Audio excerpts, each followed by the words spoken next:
الحمدللہ رب العالمین والصلاة والسلام علی سید الانبیاء والمرسلین وعلی آلہ واصحابہ اجمعین اما بعد فاعوذ باللہ من الشیطان الرجیم بسم اللہ الرحمن الرحیم انما یامر مساجد اللہ من آمن باللہ والیوم الآخر واقام الصلاۃ وآت الزکاۃ ولم یخش الا اللہ صدق اللہ مولانا العظیم وصدق رسولہ النبی الکریم ان اللہ وملائکتہ یصلون علی النبی یا ایھا الذین آمنوا صلوا علیہ وسلموا تسلیما اللهم صل على سيدنا ومولانا محمد وعلى آل سيدنا ومولانا محمد صلاة دائمة مقبولة تؤدي بها عنا حقه العظيم الصلاة والسلام عليك يا رسول الله وعلى آلك وأصحابك يا حبيب الله یا اکرم الخلق مالی من اعوذ به سواک عند حلول الحادث العممی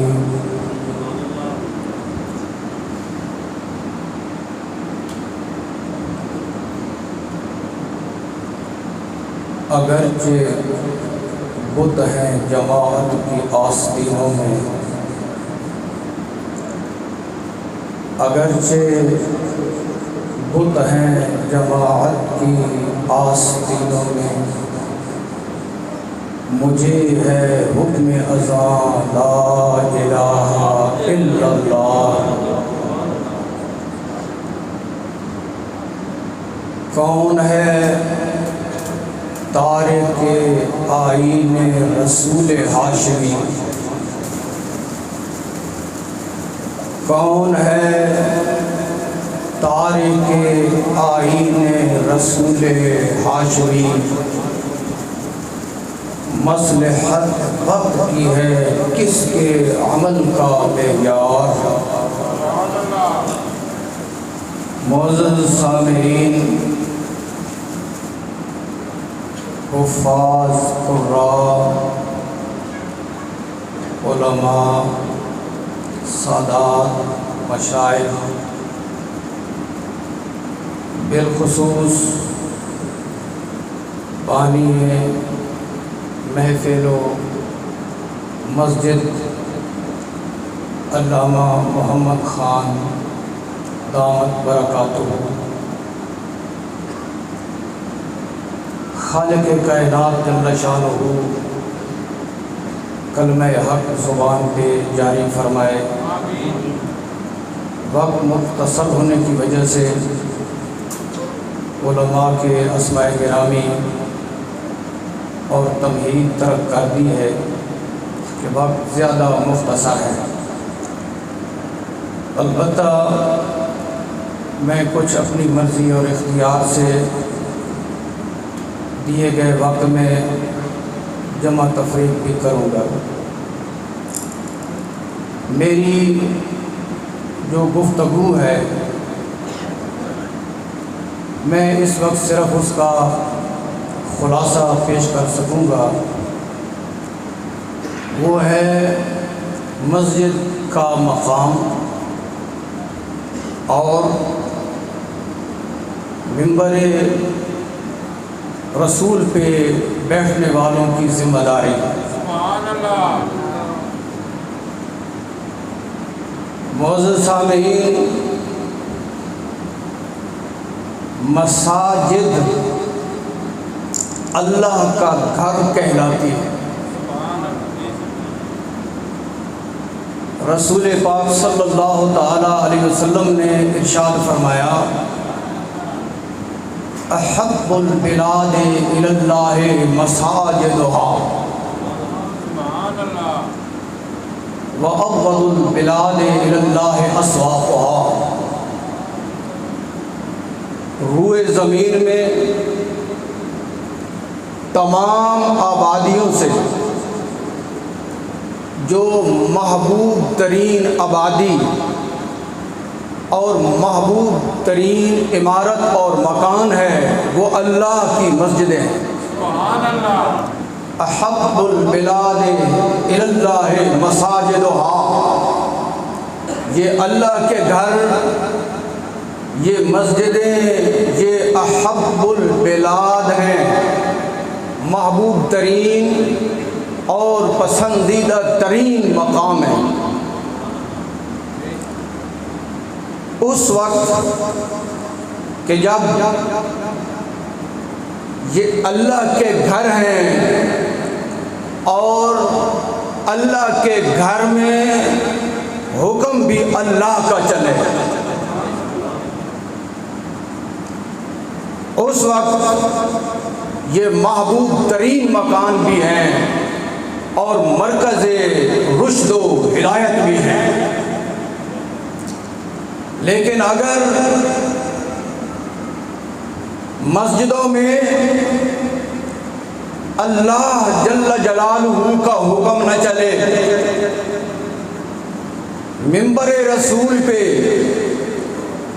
شریعت مصطفیٰ کا بیان نہ چلے، تو پھر رسول پاک صلی اللہ تعالی علیہ وسلم کے فرمان کا ایک حصہ یہ بھی ہے مساجدہم عامرۃ وہی خراب من الہدی، کہ یہ مساجد تعمیر کے اعتبار سے، بلڈنگ کے اعتبار سے تو بہت اچھی ہوں گی لیکن ہدایت سے خالی ہوں گی، اس میں ہدایت نہیں ہوگی۔ لیکن جو مسجد اللہ کا گھر ہے، جس مسجد میں اللہ جل جلالہ کی عطا کردہ شریعت کا نظام ہے اور جس مسجد میں احکامات خداوندی کو بیان کیا جاتا ہے اور ارشادات مصطفیٰ لوگوں کو سنائے جاتے ہیں، جو شریعت مصطفیٰ کا بیان ہے اس سے لوگوں کو آگاہ کیا جاتا ہے، وہ احب البلاد ہے، وہ تمام جگہوں سے محبوب ترین ہے۔ اب پھر اس کا مقام کیا ہے؟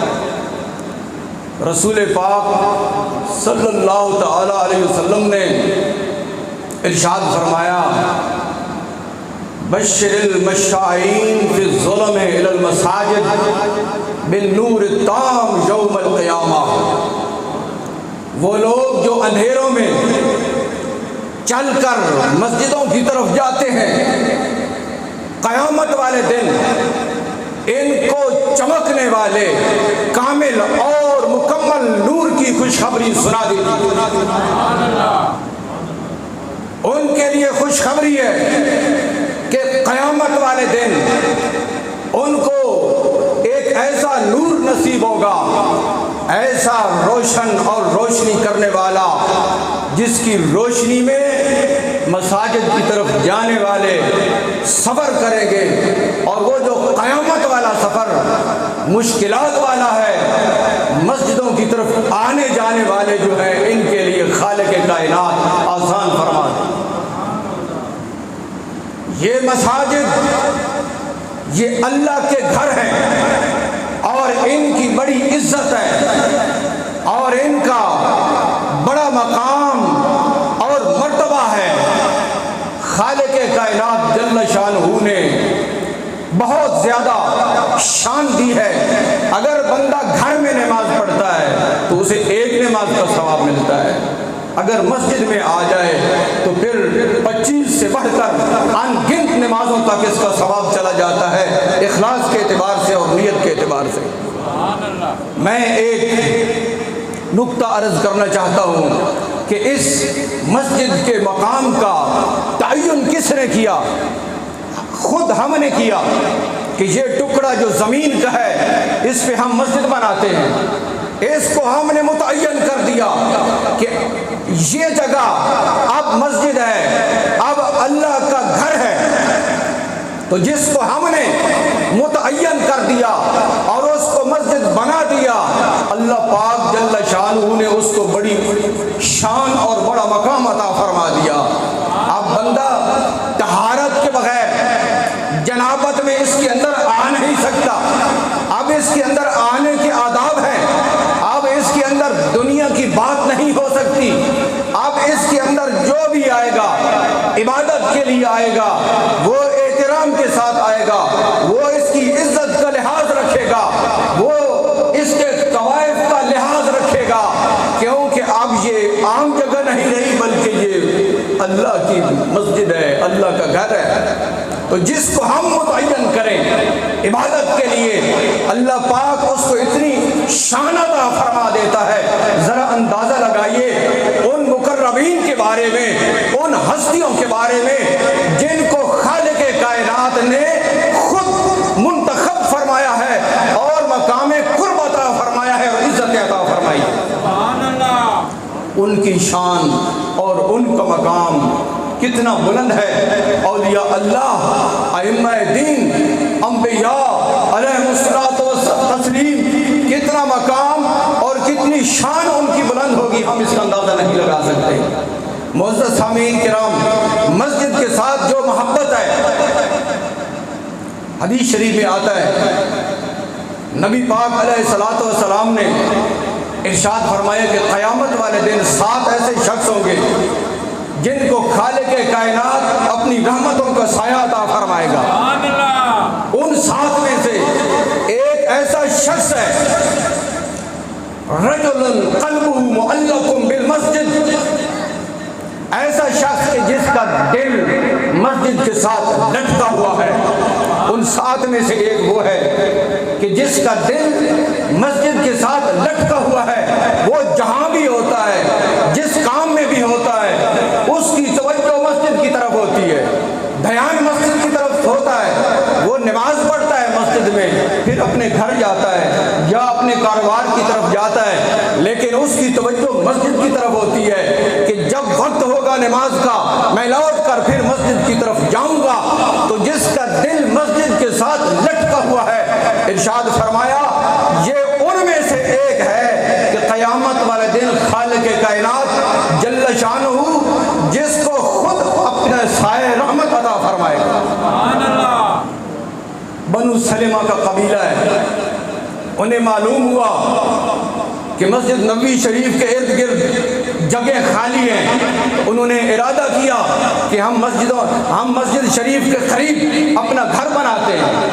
کتنی محبت تھی اللہ کے گھر کے ساتھ، کتنی محبت تھی صحابہ کرام رضوان اللہ تعالی علیہ مجمعین کو نمازوں کے ساتھ، کہ نمازوں کے لیے خالی جگہ کو دیکھ کر وہاں منتقل ہونے کا ارادہ بنا لیا کہ ہم جاتے ہیں وہاں مسجد بنائیں گے، وہاں قیام کریں گے کہ ہمارے لیے نماز پڑھنا آسان ہو جائے گی۔ یہ صحابہ کرام کا ایک شوق تھا۔ رسول پاک صلی اللہ تعالی علیہ وسلم کو علم ہوا کہ قبیلہ بنو سلمہ یہ ارادہ رکھتا ہے۔ نبی پاک علیہ الصلوۃ والسلام نے ان کو ارشاد فرمایا کہ اے قبیلہ بنو سلمہ، مجھے معلوم ہوا ہے کہ تم یہ ارادہ رکھتے ہو کہ اپنے گھروں کو مسجد کے قریب لے آؤ۔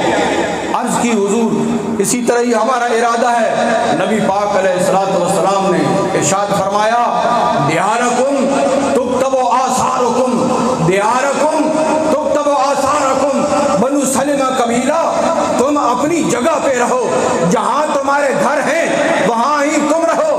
کیوں کہ تم جو چل کر مسجد آؤ گے تمہیں اس چلنے کا بھی ثواب ملے گا، ہر قدم کے اٹھنے پہ تمہیں ثواب ملے گا، لہذا تمہارا گھر بے شک وہاں رہے، جب تم چل کر آؤ گے تو اس چلنے کا بھی تمہیں ثواب ملے گا۔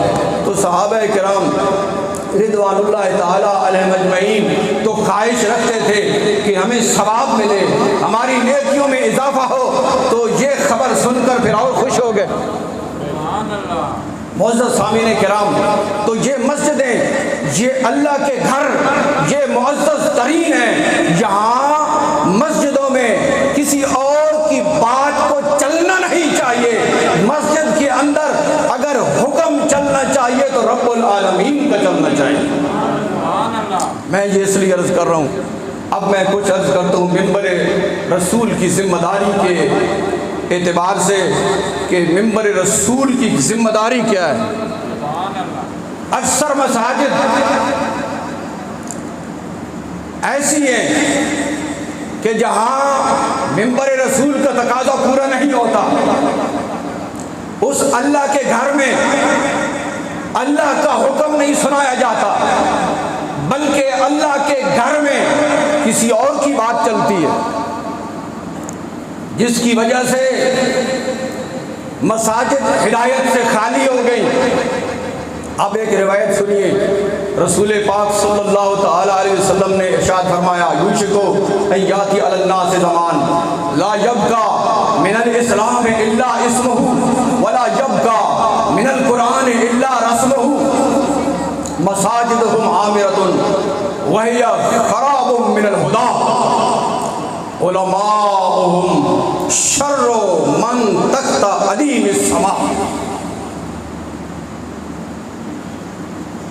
ارشاد فرمایا ایک وقت آئے گا کہ اسلام کا صرف نام رہ جائے گا، قرآن کا پڑھنا صرف رسم کے طور پہ رہ جائے گا، ان کی مساجد بنی ہوئی ہوں گی، خوبصورت دیواریں، خوبصورت چھت ہوں گے اور خوبصورت نظام ہوگا، لیکن یہ مساجد ہدایت سے خالی ہوں گی۔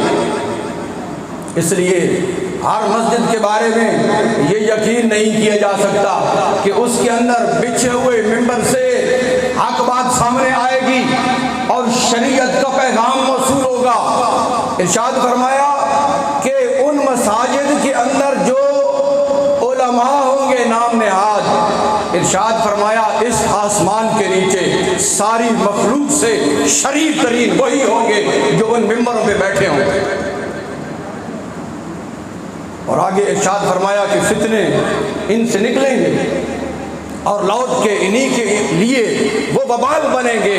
تو اس مقام پہ اس طرف توجہ کرنی ہے کہ مساجد کے اندر جو ممبر رسول ہے اس کا تقاضا کیا ہے، ہم نے مکمل توجہ اس طرف کرنی ہے تاکہ ممبر رسول کا تقاضا ہمیں سمجھ آ جائے اور اس تقاضے کے مطابق پھر ہم جو ہے ممبر رسول کے قواعد اور اس کے حالات اور واقعات معلوم کر سکیں۔ معزز سامعین کرام، ممبر رسول کا تقاضا وہ کلمہ حق ہے۔ سبحان اللہ۔ جناب بھائی، ممبر رسول کا تقاضا شریعت مطہرہ کا بیان ہے اور شریعت مطہرہ کو صحیح طریقے کے ساتھ لوگوں تک پہنچانا ہے، یہ تقاضا ہے ممبر رسول کا۔ اب میں رسول پاک علیہ السلام کے فرمان کا خلاصہ عرض کرتا ہوں وقت کی قلت کے پیش نظر، ورنہ متن حدیث بھی اس فقیر کے دماغ میں ہے الحمدللہ تعالی۔ حضرت عبداللہ ابن عباس بیان کرتے ہیں کہ رسول پاک صلی اللہ تعالیٰ علیہ وسلم نے ارشاد فرمایا کہ میری امت میں سے کچھ لوگ دین پڑھیں گے، دین کو سمجھیں گے، قرآن کی تلاوت بھی کریں گے، دین پڑھیں گے، قرآن کی تلاوت بھی کریں گے، اور پھر وہ یہ کہیں گے کہ ہم عمراء کے پاس جاتے ہیں اور ان سے دولت حاصل کرتے ہیں، لیکن ہم اپنا دین بچا کے رکھیں گے۔ ہم عمراء کے پاس جاتے ہیں، ان سے دولت حاصل کرتے ہیں، لیکن ہم اپنا دین بچا کر رکھیں گے۔ رسول پاک صلی اللہ تعالیٰ علیہ وسلم نے ارشاد فرمایا ایسا ہرگز نہیں ہوگا۔ ارشاد فرمایا جو کانٹے والا درخت ہے جس کے اوپر اور کوئی شے نہیں، صرف کانٹے ہیں، اس درخت سے کانٹے کے علاوہ کچھ نہیں مل سکتا۔ تو جس طرح کانٹے والے درخت سے کانٹوں کے علاوہ کچھ نہیں مل سکتا، یہ جو امراء کے پاس جاتے ہیں، دولت مندوں کے پاس جاتے ہیں، ان کو جو کچھ ان کے پاس ہے، خطا، غلطی اور دین سے ہٹانا، اس کے علاوہ ان کو کچھ بھی نہیں ملتا۔ یہ بہانہ کرتے ہیں کہ ہم دین بچائیں گے، دولت کمائیں گے اور دین کو آگے پھیلائیں گے۔ ایسے لوگ جب مساجد تعمیر کرتے ہیں یا مدارس تعمیر کرتے ہیں تو انہی امراء کے تحت چلتے ہیں، یہ کبھی کلمہ حق نہیں کہہ سکتے۔ منبر رسول کا تقاضا علماء کی بڑی ذمہ داری ہے، اور علماء کا جو وصف قرآن پاک نے ذکر کیا ہے، میں نے جو آیت آپ کے سامنے پڑھی، اس آیت میں بھی کہ مساجد کو آباد کرنے والے وہ ہیں جن کا اللہ پر ایمان ہو، جن کا آخرت پر ایمان ہو، جنہیں پتہ ہو کہ قبر میں ہم نے رب یلا کے ساتھ جواب دینا ہے جب فرشتہ پوچھے گا، تو قبر میں ہمیں ہمارے رب نے بچانا ہے، ہمارے آقا نے بچانا ہے۔ جن کا رب کے اوپر ایمان ہو، وَلَمْ يَخْشَ إِلَّا اللَّهَ، اللہ کے علاوہ کسی سے نہ ڈریں۔ مساجد کو وہ آباد کر سکتے ہیں جن کا ایمان اللہ پہ ہے، جن کا ایمان آخرت پہ ہے، جو نماز کو قائم کرتے ہیں، جو زکوٰۃ ادا کرتے ہیں، جو اللہ سے ڈرتے ہیں۔ دیکھیے قرآن کیا ارشاد فرماتا ہے، اِنَّمَا يَخْشَى اللَّهَ مِنْ عِبَادِهِ الْعُلَمَاء۔ علماء کا وصف بھی قرآن نے یہ ذکر کیا ہے کہ علماء وہ ہوتے ہیں جو اللہ سے ڈرتے ہیں۔ اور جو کسی لیڈر سے ڈر جائے، بتاؤ، جو کسی پیر سے ڈر جائے، جو کسی سجادہ نشین سے ڈر جائے، جو کسی بڑے مدرسے سے ڈر جائے، جو کسی بڑی طاقت سے ڈر جائے، قرآن کی اصطلاح کے مطابق اس کو عالم نہیں کہا جا سکتا۔ اور یہ ابن سیرین کا قول مشکات شریف کے اندر موجود ہے، عالم وہی ہے جس کا اپنے علم کے اوپر عمل ہے۔ میں اختصار کے ساتھ عرض کرتا ہوں کیونکہ وقت بالکل مختصر ہے، اب چند منٹوں میں نے گفتگو کو کلوز کرنا ہے۔ اپنے عزیز محمد خان چشتی کو یہ عرض بھی کرتا ہوں کہ ترتیب میں کچھ تھوڑا سا ان سے آگے پیچھے ہو گیا کہ خطاب کا وقت کچھ ہونا چاہیے تھا، اتنا قلیل وقت، ایک تلاوت، ایک نعت، باقی بیان، جلسہ مکمل۔ جلسے کے قواعد بھی پورے ہونے چاہیے، پھر جا کے تبلیغ ہوتی ہے۔ نعت خان بیچارے تو اپنی نعت پڑھ کے عالم کی تقریر ہی نہیں سنتے، اور مجبوراً بیٹھے تو ان کے کانوں میں روئی ہوتی ہے، عمل نہیں ہوتا۔ سارے نہیں، اکثریت، میں احادیث سامنے رکھتا ہوں، اکثریت کا یہ حال ہے۔ اب سنیں کہ علماء کے اوپر بڑی ذمہ داری ہے کہ وہ کلمہ حق بولیں، وہ عقیدے کی بات کریں، وہ عمل کی بات کریں، اور وہ شریعت مصطفیٰ کی بات کریں۔ اور میں یہ عرض کرتا ہوں، آج اگر ہمارے ملک میں علماء حق بولیں، نہ سجادہ نشین سے ڈریں، نہ کسی لیڈر سے ڈریں، نہ کسی ادارے سے ڈریں، حق جو ہے وہ غالب ہو جائے گا۔ قرآن کا یہ فیصلہ ہے کہ جب حق میدان میں آتا ہے تو وہ غالب ہو جاتا ہے۔ جاء الحق وزهق الباطل والذی ارسل رسولہ بالہدی ودین الحق ليظہرہ علی الدین کلہ۔ کیا قرآن نہیں کہتا کہ دین جو اللہ نے بھیجا ہے یہ غالب بنا کر بھیجا ہے، مغلوب بنا کر نہیں بھیجا؟ بتائیے پھر آج مسلمان مغلوب کیوں ہیں؟ تو یہ بات ثابت ہو جاتی ہے روز روشن کی طرح کہ دین منبر رسول پہ نہیں ہے۔ اگر دین منبر رسول پہ آ جائے تو دین غالب ہو جائے۔ نعرہ تکبیر، نعرہ رسالت، نعرہ تحقیق، نعرہ حیدری، تاجدار ختم نبوت، تاجدار ختم نبوت۔ جو میں نے اقبال کو پڑھا، اگرچہ بت ہے جماعت کی آستینوں میں، مجھے ہے حکم اذان لا الہ الا اللہ۔ پتہ ہے آپ کو کہ اقبال نے بت کس کو کہا؟ بت کون ہے؟ جس کی پرستش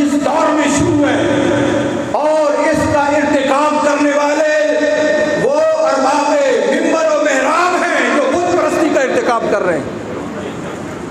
اگر یہ بت پرستی نہ کرے, یہ حق پرستی کرے, تو پھر میں کہتا ہوں نہ جلسے کی ضرورت ہے نہ جلوس کی ضرورت ہے. حق خود بخود غالب ہو کر بتائے گا کہ میں آ گیا ہوں. حق خود بتائے گا کہ میں آ گیا ہوں. معزز سامعین کرام, آج ہمارا دین خانقاہوں کے ہاتھوں کھلونا بن چکا ہے, بڑے اداروں کے ہاتھوں کھلونا بن چکا ہے, بڑے لیڈروں کے ہاتھوں کھلونا بن چکا ہے, لیکن اہل علم حق ادا نہیں کر رہے. اب دیکھیے, پیر ہو, بڑی خانقاہ ہو اور اس کا عقیدہ ٹھیک نہ ہو, اور علماء وہاں پہ اس کو سب کچھ کہہ رہے ہیں. پیر ہو, مونچھیں بڑی ہو, داڑھی چھوٹی ہو, تو کیا جرأت کرے گا عالم؟